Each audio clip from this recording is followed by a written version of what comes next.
हे पार्थ, अनासक्ति योग के द्वारा कामनाओं पर विजय पाना अति आवश्यक है, क्योंकि कामनाओं की पूर्ति होकर भी कभी नहीं होती। मनुष्य बूढ़ा हो जाता है, परंतु आसक्ति जनित कामनाएं कभी बूढ़ी नहीं होती, कभी बूढ़ी नहीं होती। अर्थ, एक कामना अनेक कामनाओं को जन्म देती है।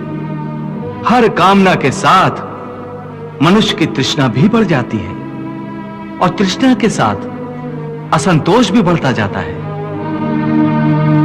फिर ऐसे असंतुष्ट मनुष्य को, जो कामनाओं से ग्रस्त है, उसे उचित अनुचित का विवेक नहीं रहता।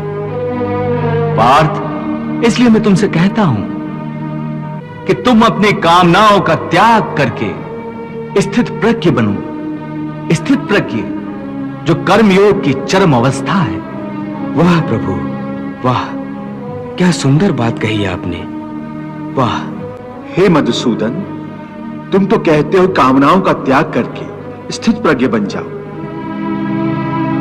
परंतु स्थित प्रज्ञ बनने के लिए सबसे आवश्यक क्या है? स्थिर बुद्धि। स्थिर बुद्धि? परंतु मनुष्य अपनी बुद्धि को स्थिर कैसे रख सकता है? आशा और निराशा दोनों से मुक्त होकर ही बुद्धि को स्थिर किया जा सकता है। बुद्धि स्थिर होगी तो इंद्रियों के विषयों का बल टूट जाएगा। यदि कोई किसी इंद्रिय को ही काट कर फेंक दे तो क्या उस इंद्रिय का विषय नष्ट हो जाएगा?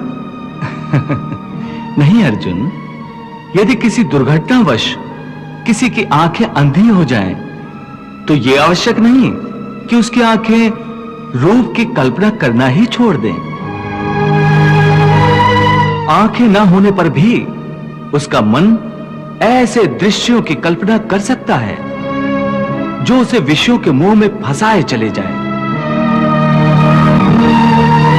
पार्थ, एक अंधा मनुष्य भगवान के स्वरूप की भी कल्पना कर सकता है और एक नारी के शरीर की भी कल्पना कर सकता है। सो किसी इंद्रिय के होने न होने से मन की वासना और आसक्ति में फर्क नहीं पड़ता।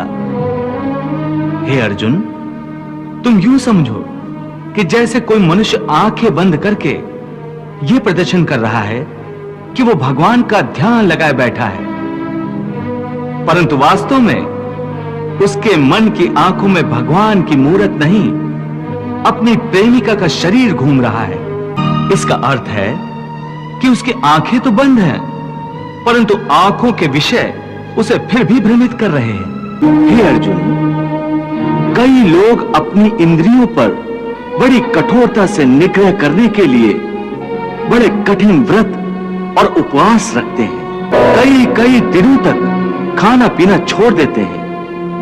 फिर भी यदि उनका मन भांत भांत के स्वादिष्ट भोजनों की वासना में ही अटका रहे, तो हठ के द्वारा किए हुए इस व्रत उपवास का क्या लाभ है? ऐसे लोग हठ के द्वारा अपनी इंद्रियों को सुखाकर निर्बल तो कर देते हैं,